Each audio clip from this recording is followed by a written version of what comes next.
Hi, my name is Glenn Geografia, and the first task is to draw or illustrate the half-controlled bridge rectifier. So, the half-controlled bridge rectifier has two ECRs and two diodes. So, if we try to illustrate that, we have, as I said earlier, we have ECR1 here, and we have the ECR2. So, if you try to illustrate that,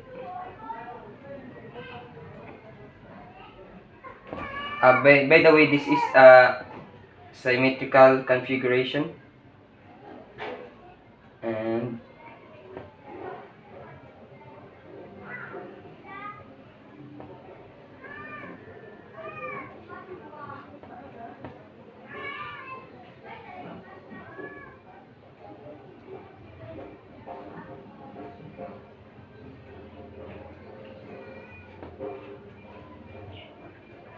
so this is the half control bridge rectifier. So we have the first lane and the second lane. So the first lane we have ECR1 and D1, and ECR2 and D2.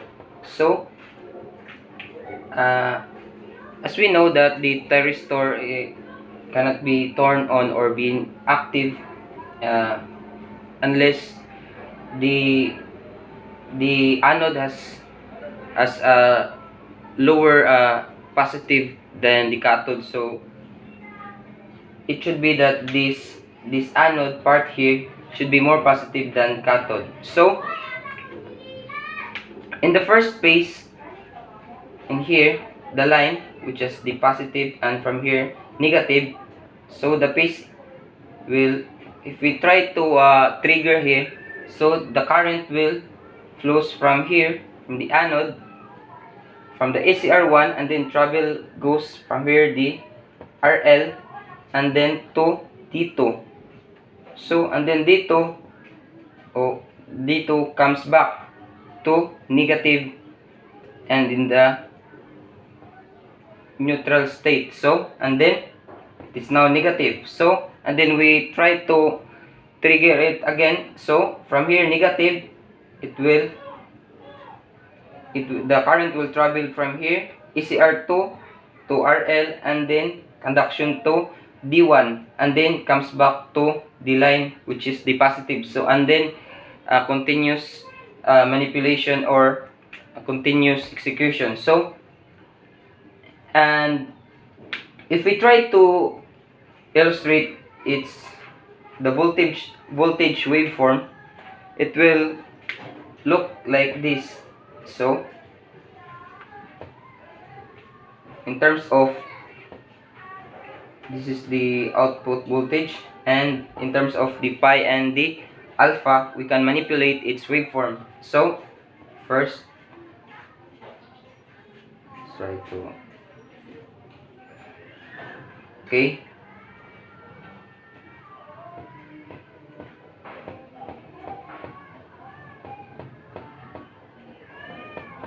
so as we understand the illustration, so from here, if we trigger or control the time,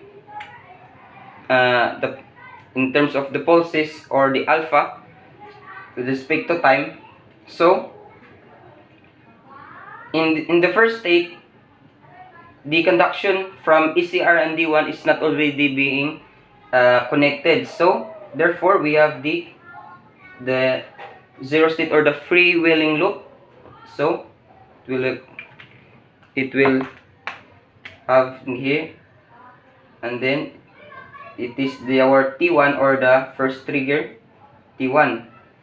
So this area, shade this one.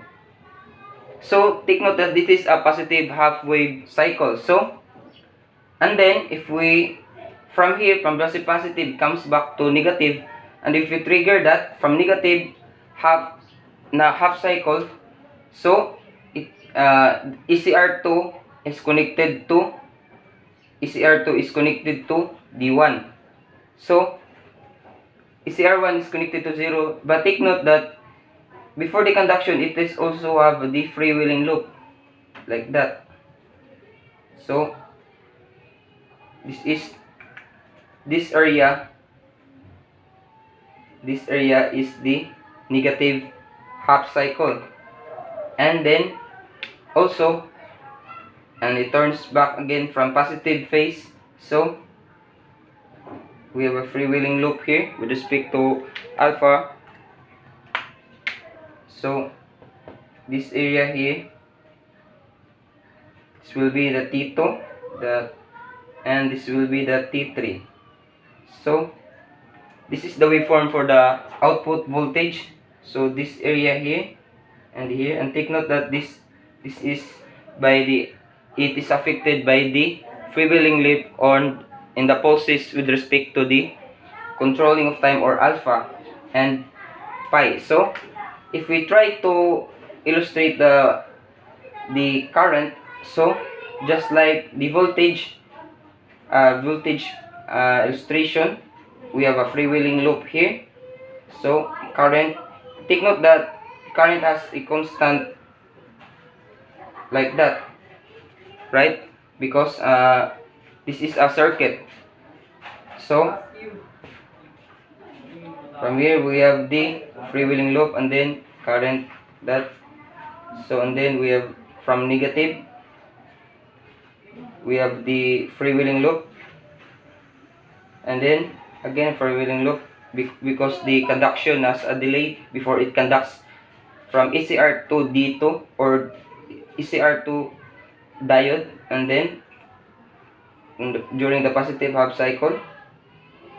Okay, so this is the positive half cycle, and then this is the negative half cycle. So this is the illustration for the current output. So this is the diagram for the half wave, the half controlled bridge rectifier, thyristor bridge, and this is the waveform for the output voltage, and then the illustration for the current. Thank you.